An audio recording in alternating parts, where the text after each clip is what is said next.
welcome, welcome. I'm Dr. Bart Rademacher, prescription for your transformation. Hashtag real people, hashtag real conversations. And today I'm actually talking about a subject that is very, very important to me. It's a mindset, it's a belief. It's really the foundation of a lot of the things that I believe today. And that's our education. I feel that if we do get the right kind of education, it's going to solve so many problems, if not all of our problems in this world. And education really starts from a very, very young age. And I personally have been very blessed. I grew up in 5 different countries and gone to some incredible educational programs. At one time, in fact, in Mexico City, when I grew up there, I was going to 3 schools at any given time. In the morning to a British school, afternoon to Mexican school, and then in the evening, I was going to a French school. And so I'm going to introduce an incredible human being today, just a wonderful human being who has an amazing heart. I've known him for a couple of years. He's an incredible transformational leader, coaching people all over the world. But some of his experiences, some of his personal journeys are fundamentally impactful on our society today. And so I can't think of anybody better to talk about our kids' education and their future in society and how we get to impact them. So Mario, I am so excited to be talking to you today. You're up in cold Canada and I'm in cold Bahamas today, once again. And so share with us, your incredible thoughts and deep thoughts in regards to your perspective on the future of our children. Thank you, Dr. Bart, and thank you for having me on here today. It was something that I did when I was a child, and I went to a primary school in England and went on to what we call a secondary modern, which is probably the equivalent of a college. And I actually finished school when I was 16. And having gone through life where we end up with a situation where we streamline people into different streams. My sister went to a grammar school, which is a higher level of education in the UK, and I went to a lower level. And it was due to the fact that my parents didn't have money. It was, she just had enough money to pay for her. I didn't get to go there, and realised I did have a good education for what I needed. But then I chose to go to work, and that's when my real education started, because I chose to go into engineering, and then realized as I looked around and watched all the other engineers that were poor, I thought, I need to change this. And so I started to join the police service, and that's when I got an education in life. And during that time, I had a passion from the age of 12 to do martial arts and judo on. And as I became a judo player and enjoy life, I listened to the philosophy of my teacher, my judo instructor. He was a remarkable man, and he taught me the values of life and what we do in life. And really looking at kids as I grew up, I thought, what makes them different? What makes them smarter? Not as smart as me, and what is really smart? What is intelligence? And one of the things I realized that if you can't look after yourself, really, intelligence isn't going to make much of a difference. But combine the two, and you've got a very gifted individual. And going through life and enjoying training, it taught me into a way of developing people, developing children, developing adults. And I didn't really want to teach young kids when I first started. I started teaching kids when I was about 18 years old. And then as I developed, it got to a point where I thought people were saying, can you teach my 6-year-old, teach my 5-year-old, and teach my 4-year-old, and then can you teach my 3-year-old? And I'm thinking, wow, this takes a different level of time. And parents would turn around and say, well, can I get my child taught half price? And I said, well, actually, it takes twice as much to teach a child a 3-year-old as it does to teach an adult. So no. And so it's seeing the value of what you want in your child's head, and looking at how kids develop. And we look at even looking at books written by certain psychologists, how the child's mind works. And through doing martial arts, by studying movement, by studying thought processes, and understanding the way people are and looking at that situation of the child has already performed is developmental by watching you as a parent, what you do, as well as the gifts they pass on the beliefs, etc. But it's also about what they're born with in their genes. Are they visual, kinesthetic, audible? And so really it's about seeing where the child is. And then think to ourselves, how do kids learn? And they learn by experimentation. They learn by playing. And the younger years where people seem to dismiss, most parents aren't there.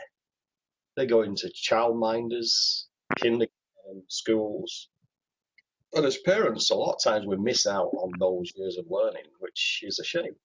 But as we know, both parents need to go to work these days in order to keep the family up to the level they expect. And as we get older, we have certain jobs that we want to go for, and those jobs are all geared around, education. Do I want to become a doctor? Do I want to become a lawyer? Do I want to become something that I have to study for? But there are other jobs we don't really need to study for us in that depth. And the education system in maybe North America doesn't seem to match with you, because we have lots of night school and online courses in Europe and in Canada and the US. We don't have those, or we have to pay through the nose for. And I'll give you an example of this. When I moved from England, I was a qualified massage therapist, and I actually went to ratify my certification, and Canada said, well, you can do, but it'll cost you $20,000 to do the same course you've already done, which seems a bit crazy. That's the money grab in North America. So it then makes you think, what happened? So slowly along the way, I developed my own martial arts school again in Canada when I moved over, and started to teach kids in a slightly different way. I was noticing there was more and more kids that had been diagnosed with ADD and ADHD and autism and Asperger's. And I thought, what is going on? And the parents were bringing them to me and saying, well, I've been told by my doctor that if he does a martial art, they develop in a different way and become, a useful person in society. And so I looked at the kids and I trained with them. I worked with them physically and mentally and emotionally. And I realized there was all the kids had a commonality. And I called it bored syndrome. They were bored stiff with the education system. And the reason they were bored, because they weren't stimulated. And stimulation is all about making sure that the person that's looking at you can make sure that you are engaged. And if you're not engaged, then you've got a problem.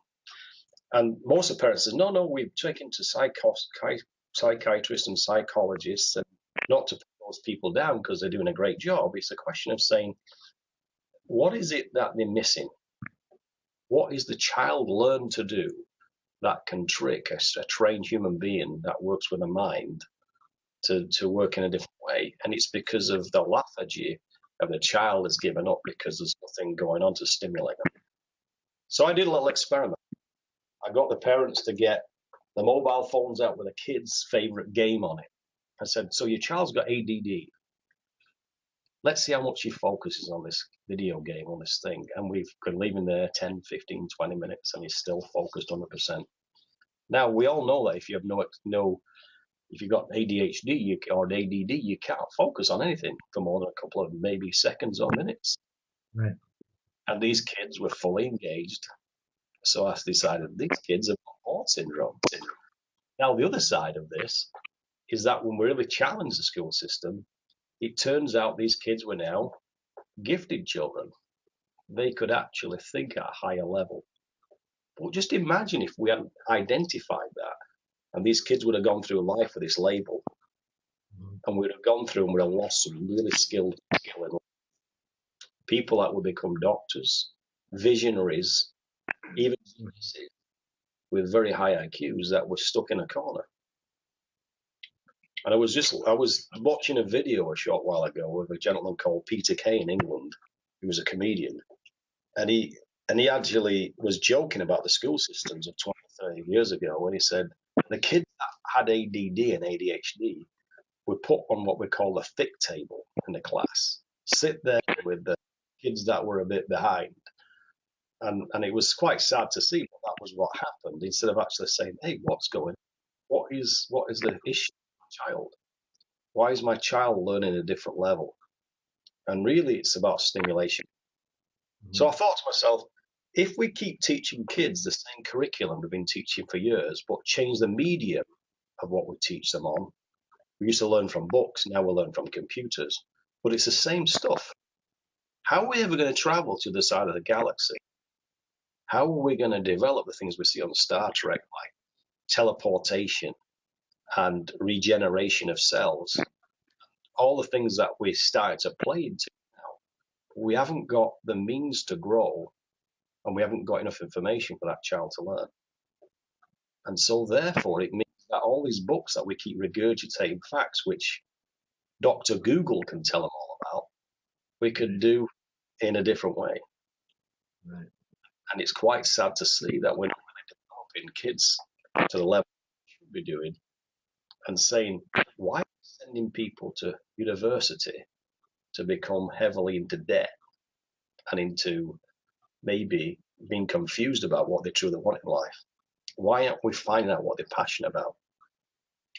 I mean, I was quite happy to speak to a couple of people from the US that said they had schools that were theme schools, like there'd be a school. A friend of mine runs one in Miami, which is a school developed around martial arts. The school has a normal curriculum, but with martial arts studies involved. And the kids in that school have far outgrown most of the curriculum because of the way they taught. And I've spoken to one of our coaches who actually turned around and said, well, her child goes to a school that just talks about pirates, and everything's geared around pirates. Where would the pirates travel? Well, they travel to all these places. Tell me about those places. What about the treasure? How do we work out how much treasure we've got, what cash it was? So we work out the math and the geography and the language, and where did that culture come from? So you can do anything with any subject as long as you stimulate the mind. And that's where I find that we need to change what we've got in this world to grow with it. Otherwise, we're going to carry on doing what we've been doing for centuries and not growing anybody. Because how are we going to get from this point now? Think about the people like the visionaries that we had with Steve Jobs, where we need somebody that can connect to Steve Jobs with his, not disturb his genius, so he can develop and continue to develop and then develop others beyond that. And if I think about the martial arts, a lot of it was pushed on ego. The old master turned around and said, I can't teach you anything else at this level, because if you know more than me, you become the master. And nobody would ever grow beyond a point until recently, the last 10 years, when masters and grandmasters have said, well, in order for this system to grow, I have to allow the student to supersede me so he can develop to the higher level, and then he can do the same. And that's how we grow. Right. Our whole evolution depends on us and our ability to make progress, to grow. And what's very interesting, what you were saying earlier about predisposing children to a very specific future based on what you tell them. There was a study out there that took a class, I believe it was in middle school, and basically told this class that they were failures and that they were never going to succeed in this class. They're never going to pass. And throughout the period, the semester, if you will, and they all pretty much got failed grades or barely passing grades. And then I think it was the same class the subsequent semester, and then they were told that they were absolutely amazing and incredibly brilliant and everything else, and they all got straight A's and B's. And so one of the things that I see so often, I'm curious to kind of hear your thoughts on this. And yes, as parents, we have these obligations, and we have this new concept of being a helicopter parent, where parents kind of helicopter in here and there to watch over their kids. And so the kids don't get much of that parental support. And it's almost like as parents, we've abdicated and I'm talking in general terms, we've abdicated the responsibility of our children's education to the teachers. And for whatever reason, it's almost like, they've abdicated that responsibility as well to perhaps doctors, who are now treating kids with diagnoses that absolutely don't make any sense. And I agree with you. I mean, if somebody's diagnosed with ADD, how's that even remotely possible? Because how can you have a deficit, an attention deficit, within you? I mean, do you just stop breathing or something? I mean, something crazy like that. And then to find that these kids, they can spend hours upon hours upon hours behind video games at a level of concentration that as an adult, we can't even compete with. And so it's an absolute fallacy. And you're right. These kids are absolutely bored. And unfortunately, system, and I'm not criticizing teachers. I think teachers, in a sense, are perhaps one of the most undervalued and undersupported assets in our country, because everybody thinks, education isn't really that important. I believe it's one of the most important things. So my question for you then, what can parents do? And, what is the future that we may, embark on? Because, you're absolutely right. If we don't take care of this issue, and I'll just finish off with this. When you look at all countries in the world, most countries at least, it just seems that education is the last ticket on the item, or last item on the ticket, if you will, and gets the least focus. So what are some solutions, you think? Watching, I'm speaking from experience from my own school, is about the belief a child has, a belief a parent has. And it's also engaging with that child in the dreams, because I've had situations where I'm in class, and parents are sitting there supposedly from the child, and they're so busy dealing with their own technology on a smartphone, they're not present. And so they don't see the small steps the child making. They don't see those small shifts that occur and the small involvement that happens. So sometimes it's taking that, and then find out what your child is really, interested in. Find out what drives them. Learn about your child, because there's so many mistakes where I've spoken to kids, and the parents don't even know what the kids' dreams are. And I turn up to the parent and say, by the way, your child wants to do this when they grow up. And they said, really? They've never discussed it with me. And I'm thinking, well, that is pretty sad that the first change of the child's life has been discussed with a martial arts teacher instead of the parent. And yes, we have that connection with the children, but really it's the parent. And even when we talk about teachers have learned a great amount of skills, and it's not about the subject, it's about the style of teaching. And there's some absolutely amazing teachers out there that do a phenomenal job, and thinking about teaching a group of 30 kids in a class is crazy. Mm-hmm. And have the patience to go through that, and to be able to pull some of the kids that are really struggling away to that higher level. But it's really about reaching to the teachers and saying, it's that one child that you thought was going to fail, that you took to that next level, and you got them through. And I remember a parent bringing a child to me some years ago and said the teachers are giving up on him, the school system is giving up on him. He's under a psychiatrist. The kid was 6 years old, and he had Asperger's. He was screaming, shouting, he had no communication skills. And I identified something that was missing. His parents weren't present with him.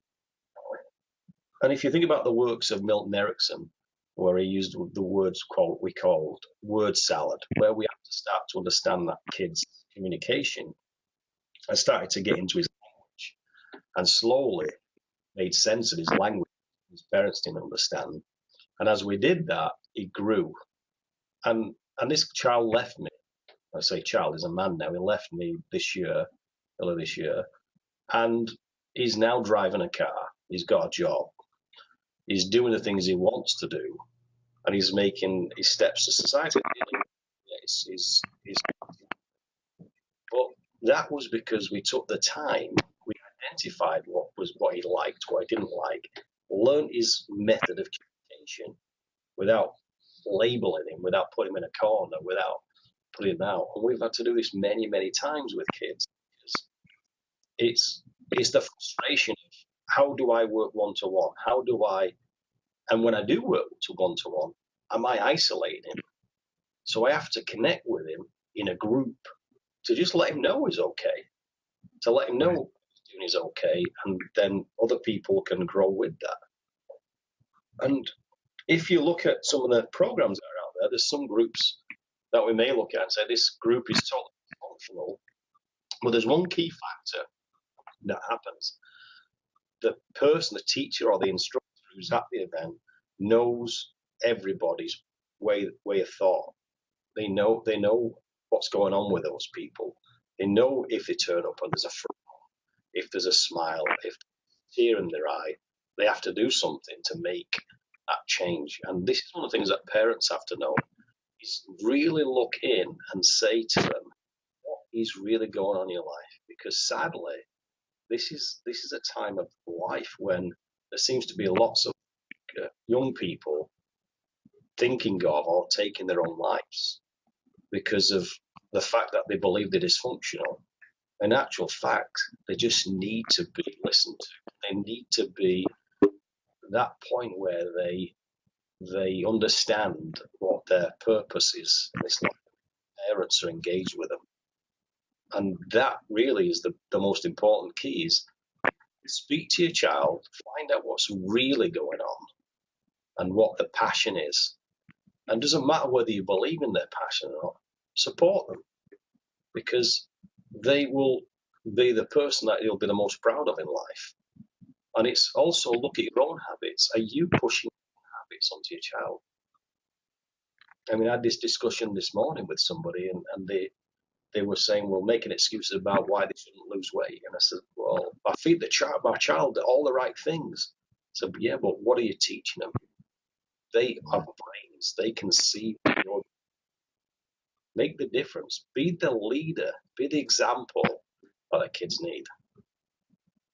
Yeah, it's interesting because you and I have some similar trainings in life coaching or performance strategies. And what's really interesting is one of the fundamental concepts that I've embraced, and I know you do as well, is appreciating that there's so much more within the people that we coach. And there's that concept called in the 20x factor, and there's 20 times more of you inside of you. And if you have the right environment, the right support, the right coaching, and I don't mean counseling, but coaching, you can draw that out. And oftentimes, you and I look at our clients and realize that there are times that we have to love our clients more than they love themselves. We have to believe in our clients more than they believe in themselves.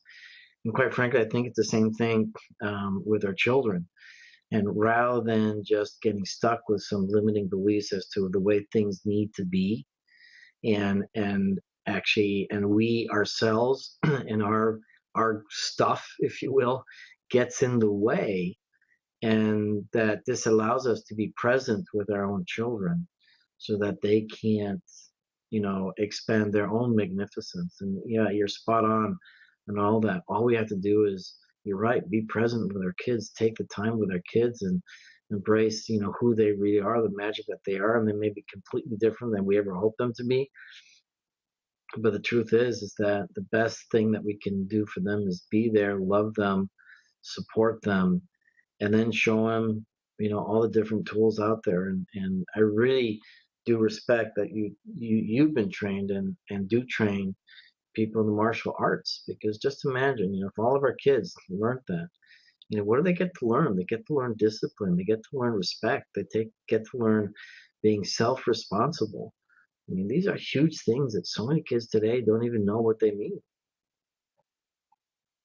It is one of the things that we pride ourselves in that not only do I get to see the fact that I taught other people to become martial arts teachers, and the words that have My philosophy comes out in those instructors.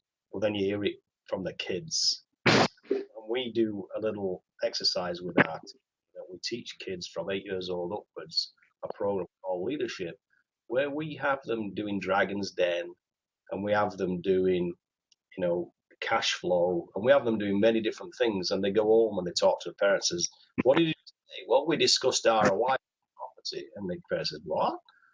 And so it's the kids about finance than the parents. And says, "Do you know, Mum and Dad, we're upside down in our house, or we need to sell and move to a different area because we could make more money." And the kids are now becoming the teachers. And this is the cool piece when I have a 13 and 14-year-old kids at the school that will actually can run rings around some of the master instructors because of what they know. They know about human needs psychology. They know what's really going on in that person. They'll come up to me and say, "I think somebody's having a bad day because they've done this. They're using this type of behavior." And they're saying, "Great, what do you think you could do to help that person?" "Well, I can go and smile at them and say hello." And say, "I might shift the state."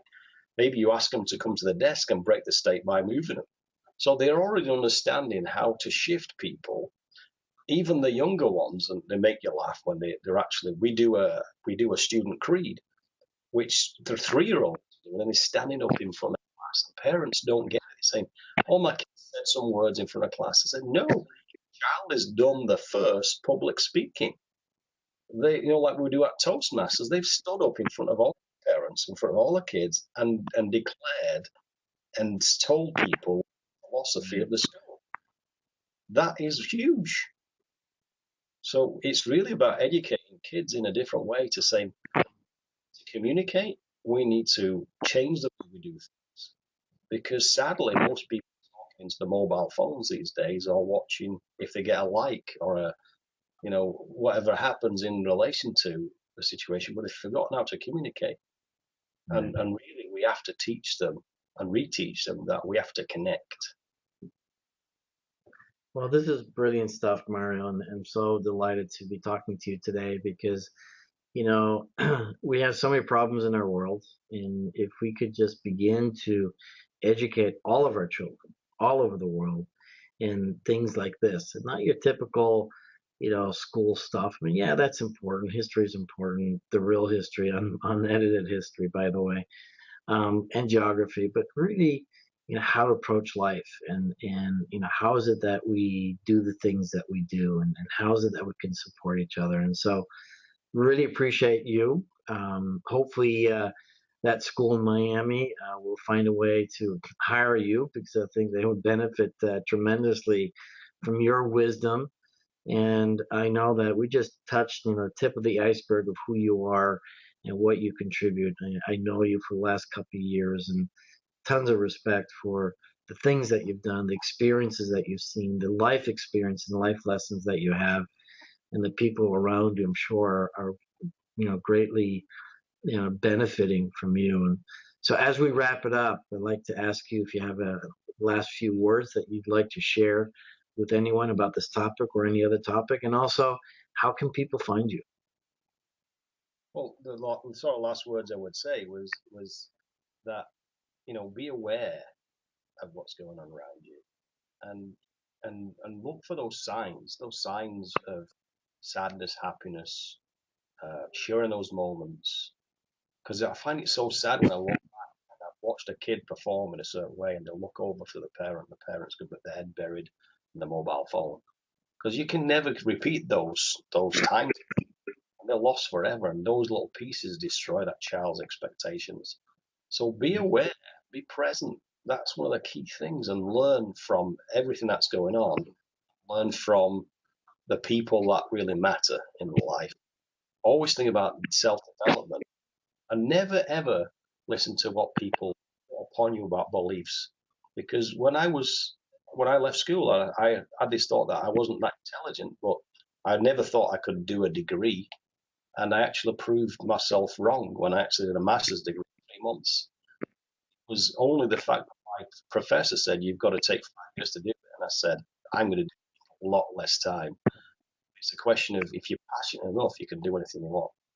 And if you want to get in touch with me, we can either get in touch with my website, which is the Kicks for Kids in Canada, or reach out to me at